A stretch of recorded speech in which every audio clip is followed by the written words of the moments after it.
attendu. C'était elle. Ça devait être elle depuis le début, c'était écrit. Pour toujours.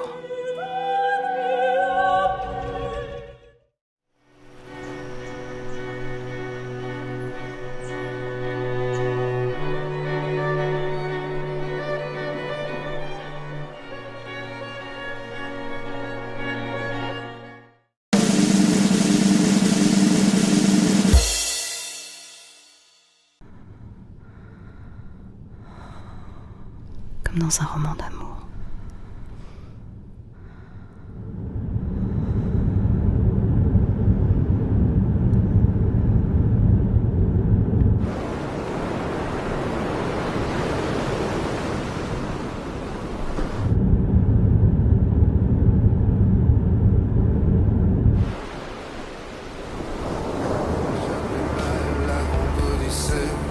L'échappée sensuelle, l'admirable envolée, la belle échappée balle dans le creux de ses bras, un voyage sans fin.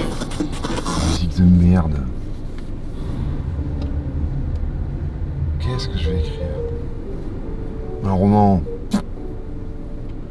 Je sais pas, c'est nul. Les films. Y'a plus rien de bon. Tout est pourri en ce moment, c'est pas possible. La merde partout, le cinéma c'est de la merde. Je vais faire un scénario. Un bon scénario. Sur la liberté, c'est bien la liberté.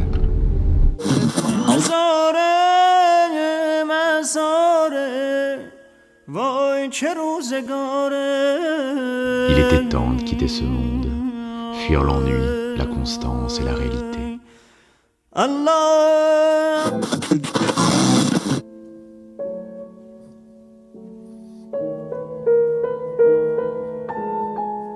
Au-dessus de moi, un ciel noir et chargé d'histoire, celle du passé, bientôt derrière. Devant, l'avenir, la liberté, le bonheur. Guidé par une étoile, tout était à réinventer. Alors j'ai roulé jusqu'au bout de la route, et puis j'ai roulé encore, et je me suis retrouvé ici. Ça devait être ici.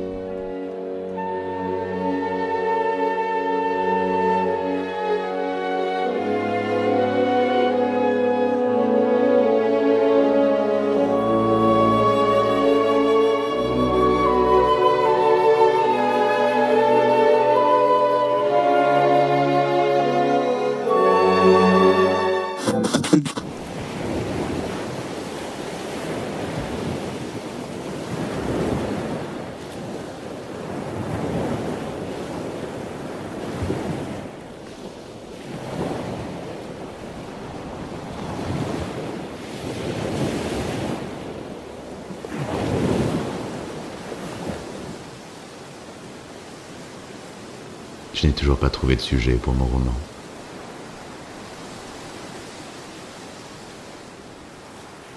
Je voudrais écrire un roman historique sans histoire, un roman d'aventure sans péripéties, un roman d'amour sans amour.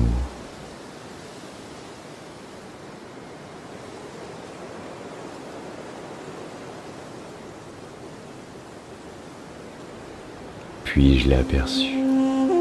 Elle m'est apparue comme une évidence, inaltérable.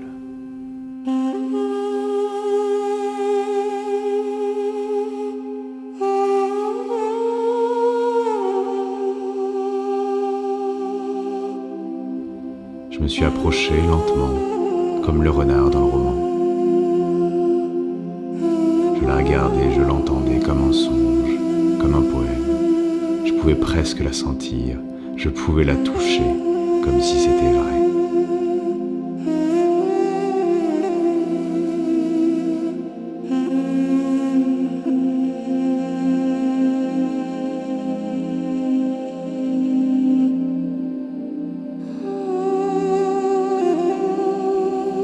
Elle était vent, elle était soleil, elle était tempête aussi. Reine de désir. Elle arrêtait la marche du temps et défiait la vie, comme un astre éternel et exilé, dont la lueur, la flamme amante, fait chavirer la nuit, le marin ivre. passant par-dessus bord et sombrant dans l'abîme, le sourire béat, les poumons bientôt asphyxiés.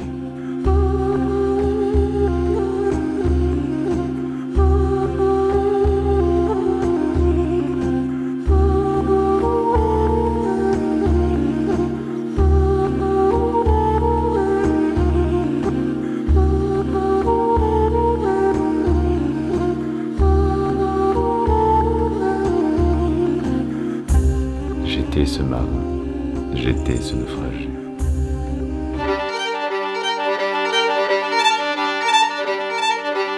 Je l'ai vu. C'était flagrant. On ne voyait que lui. Je lui ai demandé pourquoi il m'observait, pourquoi il m'épiait, pourquoi. Il a balbutié, il m'a baratiné. Il a dû trouver des prétextes. Alors, je lui ai demandé de me raccompagner.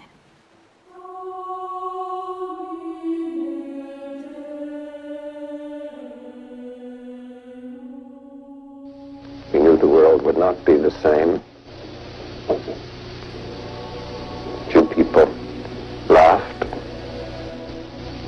Few people cried. Most people were silent. I remembered the line from the Hindu scripture, the Bhagavad Gita. Vishnu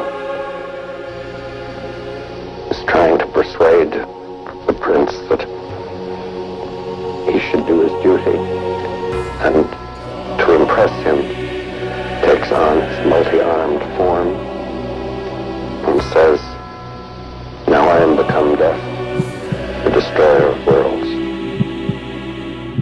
Et c'est là qu'elle m'invita à rentrer dans sa vie.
Les djinns funèbres, fils du trépas, dans les ténèbres, pressent leurs pas, leur essaim gronde, ainsi profond, murmure une onde qu'on ne voit pas, ce bruit vague qui s'endort, c'est la vague sur le bord, c'est la plainte presque éteinte d'une sainte pour un mort. On doute. La nuit, j'écoute. Tout fuit, tout passe. L'espace efface le bruit.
Et là, à cet instant précis, pendant ce moment privilégié, je lui ai donné ma plus belle histoire.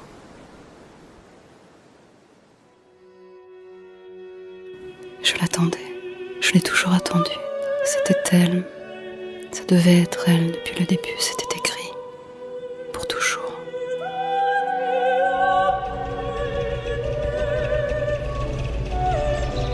Elle m'a demandé pourquoi j'étais seule, ici, nulle part, ailleurs. J'ai grimpé et on est parti pour le paradis.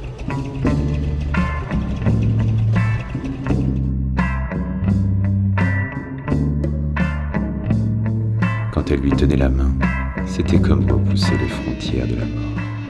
Cette main faite de chair, rassurante, vivante et prise, était la preuve incontestable de son existence. Comme un cri arraché à la vie, comme une chanson, comme un poème, un écho déclamant.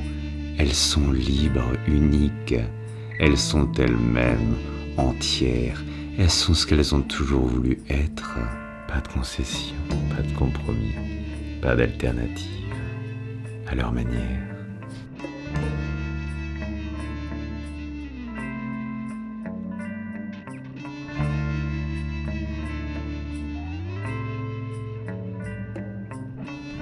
Et il fallait le concrétiser, ne pas passer à côté de la vie, passer à l'action, passer à l'action, passer à l'action, passer à l'action. Elles se sont engagées sur une voie de non-retour, une voie dangereuse. Je ne sais plus qui a eu l'idée de braquage. On aurait dû faire plus attention. C'était au diable.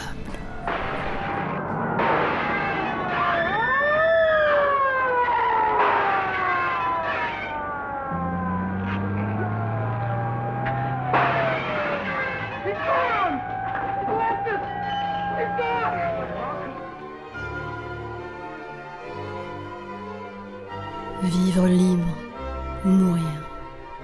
À ses côtés, je n'avais plus peur. Maintenant, nous allons vivre comme jamais, éternellement, comme dans un roman d'amour, comme dans un roman d'amour.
Lui donne pas. Fais pas ça. Elle te tuera. Lui donne pas. Je lui ai tendu l'argent en pensant qu'elle partirait avec. Je ne connaissais pas sa valeur. Aujourd'hui, j'ai trouvé un trésor qui n'est pas fait de papier ou d'or. J'ai ouvert les yeux et j'ai découvert la vie, la vraie. L'argent ne peut pas tout, ne permet pas tout, ne donne rien. Aujourd'hui, j'ai découvert la valeur des choses. Ce n'est pas ça qui gouverne le monde. C'est elle. Aujourd'hui, j'ai appris la grande leçon. Passe-moi.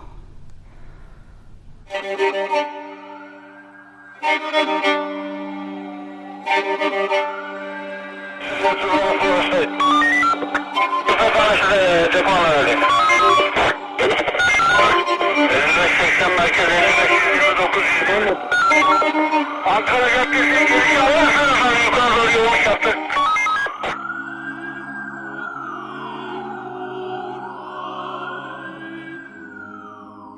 Non, la vraie rencontre, c'était là, ici, finalement.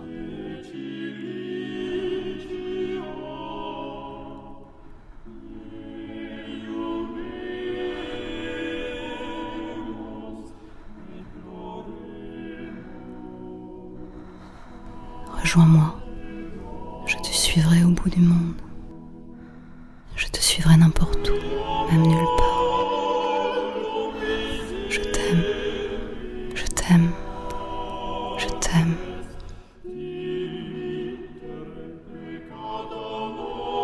Oser penser vivre sans toi serait cesser de vivre. Périsse le monde entier, pourvu que l'on soit enfin réunis. Pour toi, je renoncerai à vivre. Je ne crains plus la mort. Je crains une éternité sans elle. Je veux arrêter le temps. Je veux qu'avec elle les jours durent des années et recommencer encore et encore et encore pour les repasser éternellement.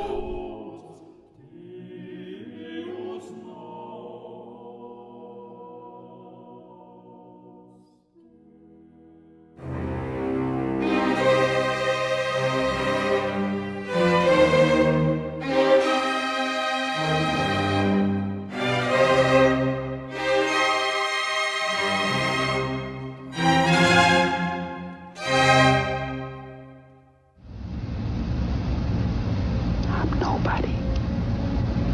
I'm a tramp, a bum, a hobo. I'm a boxcar and a jug of wine. And a straight racer if you get too close to me. And their hatred will be perfect, like a shining diamond, like a knife, like a mountain, like a tiger, like hemlock, their finest art.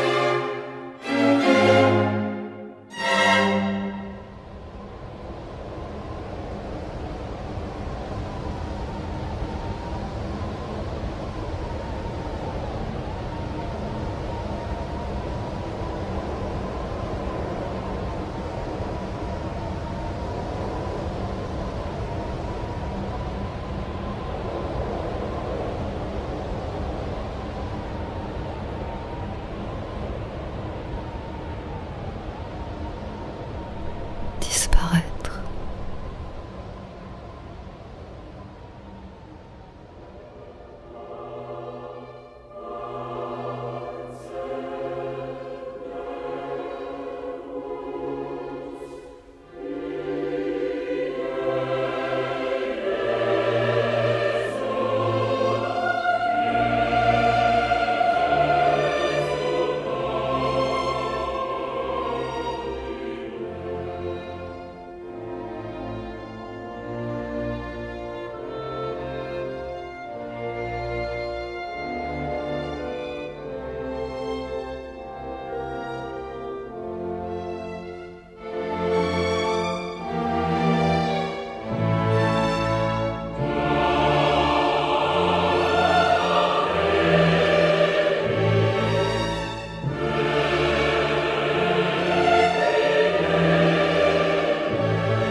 Said that the logic of this story is the logic of a dream,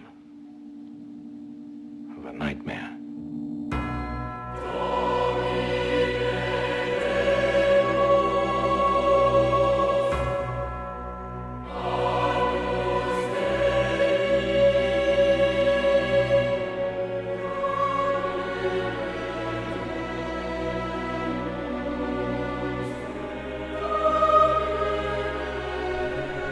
je suis venue au monde, et nu, je le quitterai.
Elle avait dans les yeux la tristesse de l'éternité, le deuil de la mélancolie. Et elle les ferma à tout jamais.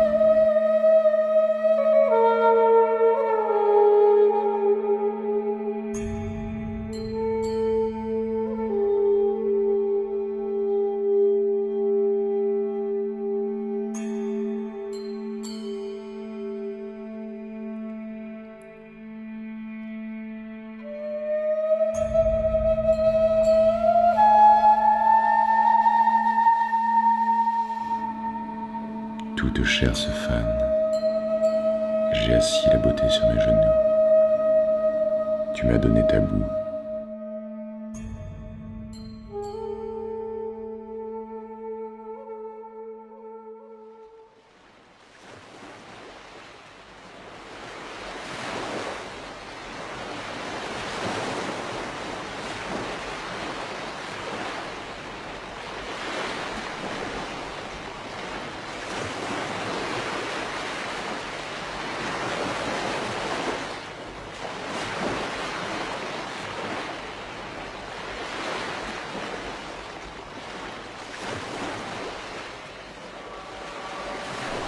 Nouveau chapitre.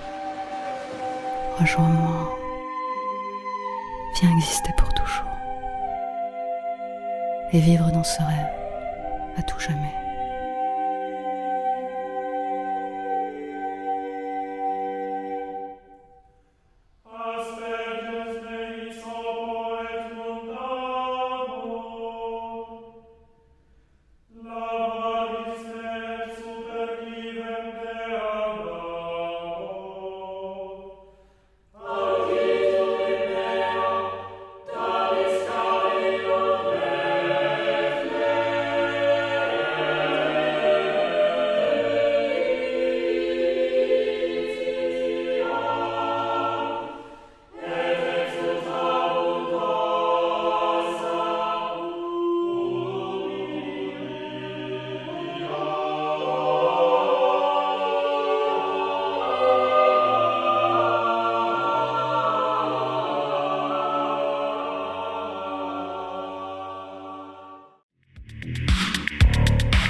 My film, Find Your Spotlight, has been selected for the UK Fashion Film Festival in London, and I'm very happy. This is my first ever film festival that one of my films have been selected for, and it was such a blast to make this wee film.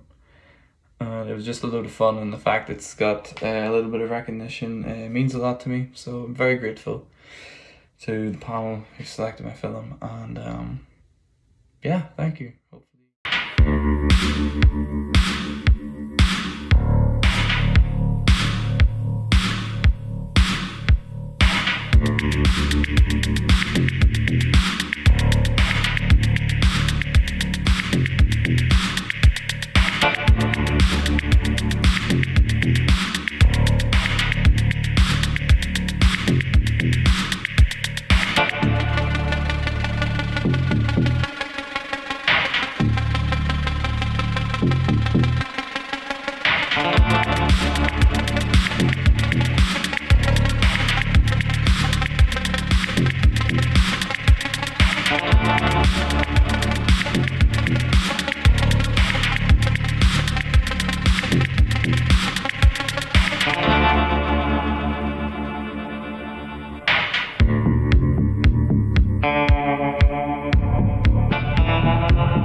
Hi everyone, I'm Aidux, the director of Corazón Partido. And I'm Marta, the director's assistant and composer of the film.